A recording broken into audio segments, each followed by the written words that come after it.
I ran around my tiny rented one-bed cottage, which was in reality a converted cowshed on a farmer's land. The walls were plastered, the floor tiled, and indoor plumbing had been installed, but despite many attempts to rid the place of the musky odour of cows, it remained in the air, stubbornly refusing to shift. Once I'd conceded defeat, I got used to it, even found comfort in it. But the galvanised steel roof was harder to tolerate, as I was a light sleeper and it made a terrible racket when it rained. It had been raining for 4 days and nights, so I'd slept barely a wink. Bone-tired, I smoothed down my freshly ironed uniform, knotted and tied my wet hair in a bun at the nape of my neck, and covered my head with a hat.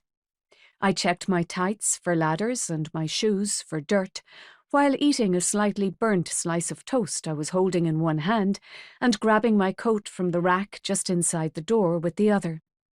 I was a skinny thing, often described as a tall glass of water. Blonde hair, watery blue eyes. I suppose I had a pretty enough face, the kind with small features, but my height became an issue early on.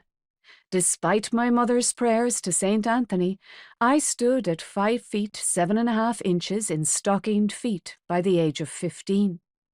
Boys didn't like looking up at girls, and men weren't too fond of it either. The end result? I was no prize at the fair. I was running late.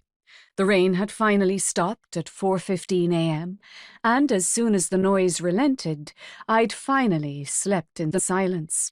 Too soundly, because the alarm clock rang just over an hour later, and one or both of my arms decided to react independently of my brain by knocking it to the floor. I don't remember it happening. I simply woke to find the evidence of my action and saw from the wall clock that I'd overslept. I couldn't be late for work. Everyone else at the station seemed to breeze about the place as and when they liked, but I was held to a higher standard than those fellas. If I was a minute late, it was noted, shouted aloud for all to hear. Grumbling and the shaking of heads would follow.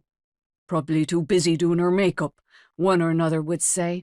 I didn't wear makeup, a fact that went unnoticed by those detective geniuses. I would pretend to make no mind. I'd just offer to make a pot of tea, thinking what a bunch of ignoramuses they were as I poured it.